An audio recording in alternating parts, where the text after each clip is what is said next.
रायपुर दक्षिण में भी उपचुनाव हो रहा है, रायपुर दक्षिण में भी उपचुनाव हो रहा है और यहां पर बीजेपी बहुत आगे चलती दिखाई दे रही है। 6 चरण के मतगणना जो है वो खत्म हो गई है। टंकराम वर्मा हमारे साथ जुड़ गए। मंत्री जी, आज कितना खुश हैं आप, क्योंकि दावे आप कर रहे थे कि 50,000 के पार से हम चुनाव को जीतेंगे। 50,000 तो नहीं लेकिन नजदीक है।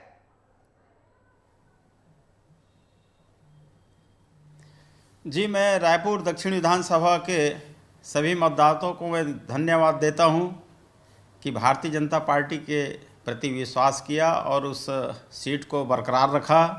और आपको पता है कि छत्तीसगढ़ में मोदी जी की गारंटी और विष्णुदेव साय जी की सुशासन की सरकार है, जहां पे सरकार की योजनाओं का सीधा सीधा लाभ यहाँ के हितग्राहियों को, यहाँ के लोगों को मिल रहा है। और पहले ही कहता था मैं कि यहाँ तो पूरा छत्तीसगढ़ में भारतीय जनता पार्टी के प्रति लोगों का लगाव बढ़ा है, उसके कारण हमारा सदस्यता अभियान भी अपने लक्ष्य को पूरा किए हैं। तो दक्षिण विधानसभा चुनाव को अभी भारी मतों से जीतेंगे। अभी तो बढ़त बनी हुई है, चौथे राउंड लगभग होने का है। टंकराम जी, लेकिन कांग्रेस पार्टी ने भी तैयारी पूरी की थी, तमाम बड़े नेता पहुंचे हुए थे रायपुर दक्षिण के रण में, अपनी पूरी मेहनत की थी कांग्रेस पार्टी ने। ठीक है, रोक रहा हूं टंकराम जी। सुप्रिया सुले कुछ कह रही है, पहले सुनवाते हैं। डिसअपॉइंटिंग है।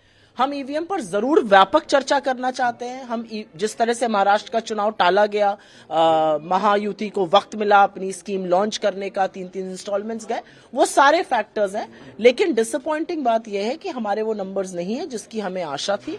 महाराष्ट्र एक अच्छी स्टेट थी, मुझे लगा हमारा अच्छा कैंपेन था, लेकिन शायद जनता हमसे और भी ज्यादा एक्सपेक्ट करती है और हम उनकी उम्मीद पर जरूर खरे उतरेंगे, जैसे कि हम झारखंड में खरे उतरे हैं। सुप्रिया श्रीनेत को आप सुन रहे थे, कांग्रेस की प्रवक्ता हैं, आरोप लगा रही थी कि हमें जिस तरीके से जनमत मिलना था वो मिला नहीं है, सब इसमें गड़बड़ झाले की आशंका जता रहे हैं। हम चल रहे हैं, मंत्री टंकराम वर्मा हमारे साथ जुड़े हुए हैं। मंत्री जी, आरोपों का दौर शुरू हो गया है। रायपुर दक्षिण में तो आप जीत ही रही हैं, महाराष्ट्र में भी आपको बढ़त है। सुप्रिया श्रीनेत अभी से ही कह रही हैं कि ये जनता का मत नहीं है, कुछ ना कुछ हुआ है गड़बड़। ये इनके आदतों में है, जब भी इनकी हार होती है तो सीधा सीधा ईवीएम पर उंगली उठाते हैं।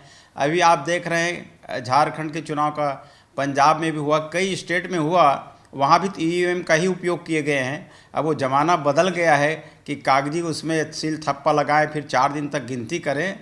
ये एडवांस टेक्नोलॉजी का है और ईवीएम पे ये उंगली उठाते हैं। उससे पहले उनको खुद पर अपने पार्टी के ऊपर उनको झांक के देखना चाहिए कि उसके पार्टी के अंदर कितना कलह है, कितना विद्रोह है, आपस में सिर फुटौल है। उनका ही परिणाम है जो अपने पार्टी को एक करके नहीं चल सकते, वो देश और प्रदेश को क्या एक करके चलेंगे। जनता ने पूरी तरह से प्रदेश और देश में कांग्रेस को एक तरह से नकार दिया है।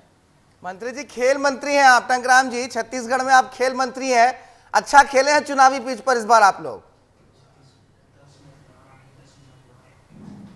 नहीं, हमारे भारतीय जनता पार्टी के हमारे नेता है, हमारे देश के यशस्वी प्रधानमंत्री है और हमारे प्रदेश के हमारे मुखिया माननीय विष्णुदेव साय जी हैं। इनके नेतृत्व में हम काम कर रहे हैं और प्रदेश में बहुत अच्छा काम हो रहा है, जिसका परिणाम देखने को मिलता है। मंत्री जी, हमारे एडिटर न्यूज एंड कंटेंट हमारे साथ बैठे हुए हैं, श्याम सिंह तोमर सर, वो भी आपसे सवाल पूछना चाहेंगे। टंकराम जी, अब जिस हिसाब से जो है बढ़त मिल रही है, लग रहा है रुझानों में तो बढ़त है ही, आप जीत ही रहे हैं, तो क्या माना जाए जनता की आपसे एक्सपेक्टेशन बढ़ गई है और जनता चाहती है कि भाजपा की जो सरकार है वो और बेहतर करे? भविष्य में क्या कुछ बेहतर आप करेंगे? क्या वादा करते हैं? जनता ने जो भरोसा आप पर दिखाया है, जता रही है जनता। जी, जनता ने पूरा भरोसा जताया है। और विधानसभा चुनाव की ही बात करें, जिस तरह से हमारे भारतीय जनता पार्टी विधानसभा चुनाव में जो घोषणा किए थे, मोदी जी ने जो गारंटी दिया था, उस गारंटी को बिल्कुल 90 दिवस 100 दिन के अंदर धरातल पर ले आए, तो लोगों को लगा कि भारतीय जनता पार्टी जो कहती है और करती है, और वाकई में जितने वादे किए थे, बड़े बड़े वादे 100 दिन के अंदर ले आए। और सरकार जो है हमारे विष्णुदेव साय जी माननीय मुख्यमंत्री जी छत्तीसगढ़ में समृद्धि रोक रहा हूं मंत्री जी, रोक रहा हूं। आपको बड़ी खबर आ रही है, देवेंद्र फडणवीस के घर पर हलचल तेज हो गई है। बीजेपी प्रदेश अध्यक्ष फडणवीस के घर पहुंचे हैं, ये बड़ी जानकारी आ रही है। महाराष्ट्र चुनावों में महायुति को बढ़त मिलती दिखाई दे रही है। इस बीच बड़ी जानकारी है, बीजेपी प्रदेश अध्यक्ष उप मुख्यमंत्री फडणवीस के घर पहुंचे हैं। बीजेपी नेता प्रवीण दरेकर का दावा है कि सीएम बीजेपी का ही होगा। प्रवीण दरेकर ने बड़ा दावा किया है कि सीएम भारतीय जनता पार्टी से ही होगा, देवेंद्र फडणवीस ही मुख्यमंत्री बनेंगे। ये बड़ी जानकारी हम आपको दे रहे हैं। प्रवीण दरेकर इन्होंने दावा किया है कि देवेंद्र फडणवीस ही मुख्यमंत्री बनेंगे। प्रवीण दरेकर का बड़ा दावा है। चल रहे हैं, मंत्री टंकराम वर्मा हमारे साथ जुड़े हुए हैं, छत्तीसगढ़ के मंत्री टंकराम वर्मा जुड़े हुए हैं। टंकराम जी, क्या महाराष्ट्र में जिस तरीके से आपको जनमत मिल रहा है, इस बार बीजेपी के मुख्यमंत्री बन जाएंगे क्या? देखिए, इस विषय पर मैं कुछ नहीं बोल सकता। मैं तो भारतीय जनता पार्टी का एक छोटा सा सिपाही हूँ, छोटा कार्यकर्ता हूँ, और जो आदेश निर्देश मिलता है उसका पूरा निष्ठा और ईमानदारी के साथ मैं पालन करता हूँ। हम सब भारतीय जनता पार्टी के कार्यकर्ता हैं और जो निर्देश मिलता है उनका पालन करते हैं। ठीक है, हालांकि बड़ी बात है, महाराष्ट्र में जिस तरीके से महायुति को शुरुआती रुझानों में बढ़त मिलती दिख रही है, उसके बाद तमाम प्रतिक्रियाएं भी तेज हो रही हैं। लेकिन पिछली बार जब हमने देखा था, जब सरकार बनी थी बीजेपी और शिंदे गुट के शिवसेना में, तो एकनाथ शिंदे को मुख्यमंत्री बनाया गया था। लेकिन जिस तरीके से अभी रुझान आ रहे हैं, बड़ा त्याग किया था उस वक्त टंकराम जी बीजेपी ने, लेकिन अभी जिस तरीके से आ रहे हैं, आशंका तो जताई जा सकती है ना कि बीजेपी का मुख्यमंत्री होगा। देखिए, शीर्ष नेताओं का विषय है, ये हमारा विषय नहीं है। शीर्ष नेता बड़े स्तर से अपना इस विषय पर विचार करते हैं और निर्णय लेते हैं।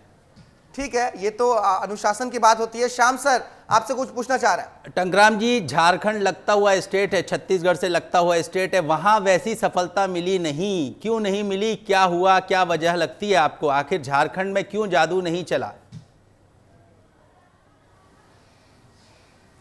देखिए, अभी तो समय है, अभी रुझान चल रही है। ये जरूर है कि रुझान में पीछे हैं, पर अभी 2 बजे के आसपास बहुत सारी सीटें क्लियर हो जाएंगी। उतार चढ़ाव होता है, पर ये जरूर है कि अभी पीछे हैं, पर 2 बजे के आसपास पता चलेगा कि वास्तविक में स्थिति क्या है।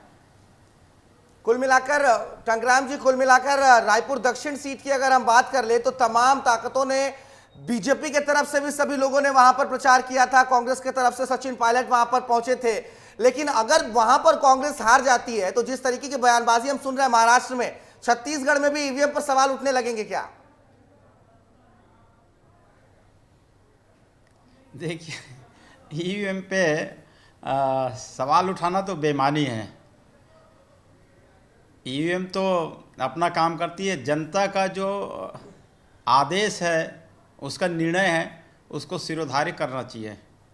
ठीक है, बहुत बहुत शुक्रिया टंकराम जी, तमाम बातचीत करने के लिए बहुत शुक्रिया। हालांकि देखना होगा जब नतीजे आते हैं तो ठीकरा संगठन पर फूटता है या ईवीएम पर फूटता है।